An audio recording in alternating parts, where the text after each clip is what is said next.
Hey, what's up? We're the Film Pigs. Hello. It's just one Steve and Todd this time. The other Steve, who's normally back there, sometimes here, and I'm back there, but he's in old gay Paris, so he will not be joining us. He's having a good, fun time. We, however, don't waste our time going to Paris, because we have important things to do, like in the middle of a Tuesday, go see a matinee of... Real Steel! Real Steel with Hugh Jackman.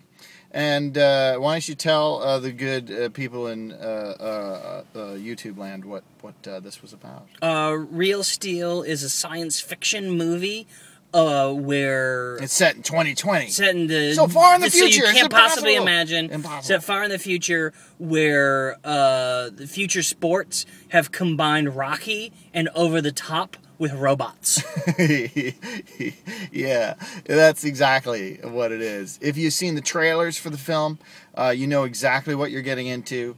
There's robot sparring, and then really sickly sweet father-son, estranged father and son reuniting. I actually think, like, unlike Drive, the marketing campaign for Real Steel is dead on. It's spot on. It tells you exactly what kind of movie you're getting. You know what you're getting. And the movie is, I thought, it has its slow parts, but for the most part, I thought it was pretty entertaining. And yes, it's very sappy when it gets sappy, but whatever. It's a movie. It's a movie for 7 and 8 year old boys. Yeah. Why it's PG-13, I'm not 100% sure. The only thing, there's like one violent fight scene in an alleyway with actual human beings, but the rest of the time it's just loud robots clanking into each other. And there's a dancing moment, which is multiple dancing. Yeah, Robot dancing. Dancing, yeah. So it's so dumb. I mean, I'm not saying it's bad. And if you're the type of moviegoer who's going to sit and nitpick all the stuff about it that's stupid, you're in a lot of trouble. Because you're just going to overwhelm yourself. Yeah. Why do they use human referees with two giant 1,000-pound robots? Why are there no clear rules to robot boxing whatsoever? Yes, it goes on and on. Hugh Jackman's character, and this is sort of a testament to how charming Hugh Jackman actually is, outside of being stupid good looking. He is charming because they wrote a character who is... I mean, at least in the 1980s over-the-top arm wrestling movie... Stallone is, he's a failure and a wash-up, but he's not a douchebag, and he actually wants to reconnect with the kid. Hugh Jackman, they set him up. Opposite. He's a liar, he's a cheat, he's a coward, he doesn't want anything to do with his kid, he's a terrible, terrible person. He sells the child for $100,000. And then pretty good price. Yeah, only after he takes him to a junkyard that for some reason has a giant waterfall that ends in a bottomless pit that the kid almost falls into, and he finds that's his first human thing he does is actually save a child. But at that point in the movie, I was like, why the fuck would this guy save a child? That's like problem solved. Kid's gone. Woo, done. But Hugh Jackman is charming, so you can get past that ridiculousness. But there's a lot of stuff about the movie to pick apart. That said, it's really just about loud boxing and a father and son, connecting. So I thought it was a pretty amusing picture for what it was. Yeah. I mean, you got a little bit more bored than I did. Yeah, I mean, it's the pacing's clunky. I mean, it's not.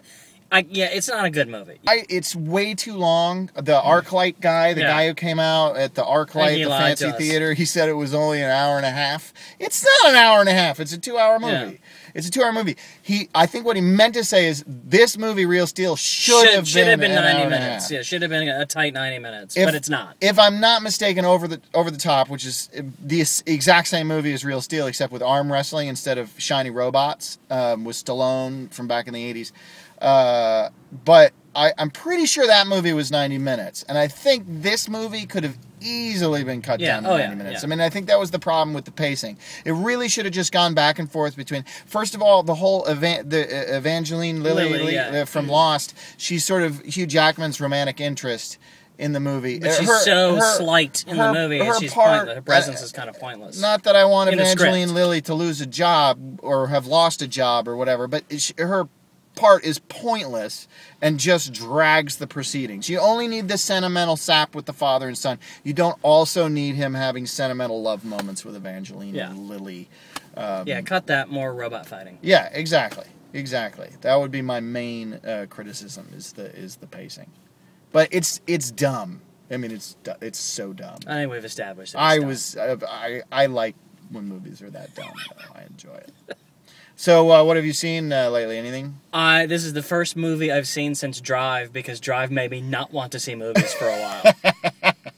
Yeah, I asked him, because we got to the theater, he's like, can't believe I'm about to throw $13 at this goddamn movie. And I said, well, we could go see The Ides of March. And he went, I am not going to see another Ryan Gosling movie anytime soon. So, Ryan Gosling, you have at least cheated George Clooney out of that ticket sale.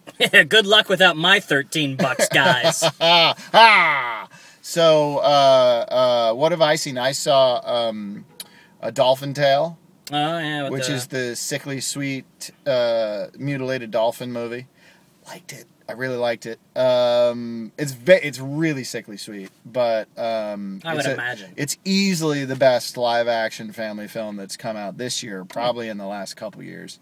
I enjoyed it. I mean, yes, Morgan Freeman constantly calling the dolphin a fish. I know that was supposed to be a joke because he's an old man and all that, but I could have done without that.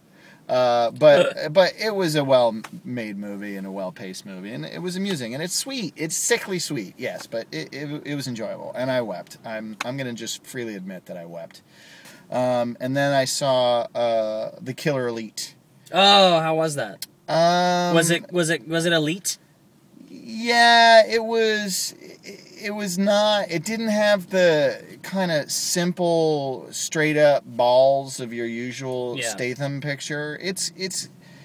And there's a lot of times when there's no Statham, no Clive Owen, and no Robert De Niro at any point. Like, large swaths of the picture have to deal with these other criminals who are in the movie. That seems like a bad choice. And it's sort of it's messy. It's got some all right action, and if you're a uber action junkie or super Gatham for Statham, who isn't? You could do worse, but it's not a good movie, and it's clunky and messy. And I'm an action junkie, so it wasn't as bad as something like The Bourne Supremacy, where I can't tell what's going on. Or at least to some degree, I could tell in the action sequences what was going on. The problem was the plotting was a little bit convoluted, and I didn't know who the main character was after a certain point. So, there's that. I'm bringing it back. Hey, pigs. How you doing? Hey, Steve. How you doing? I'm hungry. Hungry? You didn't have any lunch? No, because we got till like 11:40. We should have been eating lunch. So, yeah. So, I want a sandwich. How else beyond craving sandwiches are you? I could use a nap. I could use like a sandwich and then a nap. Sounds like a good afternoon. That sounds. I gotta go pick up my kid at school, so I'm not gonna get a sandwich or. How are you doing? Or a nap. On my way to the movie, my agent called and told me the job that I was definitely going to be doing tomorrow, I'm not doing. Yeah. So there's that. And yeah, that's sort of the way things have been going for the last couple months. Yeah, fantastic. A lot of we got this job. It's looking good. Yeah. It's looking like you're not gonna do the job. You're not gonna do it. But it's my own fault because this is the path I chose. Really glad you brought this segment back. Yeah, I feel terrible now. Life I chose. I didn't have all the facts before I chose it. I just like to say in my own defense. Yeah, there was no book that explained precisely why you were making a horrible mistake. Yeah. And it also would have helped if someone had just pulled me aside and said, "Look, dude, you're not special." Yeah, more people need to do that to young people. They need to tell them they're not special. You're not special. And they shouldn't pursue their dreams. Your dreams are stupid. Do something practical. Because the odds are, if it works out, it's going to feel great.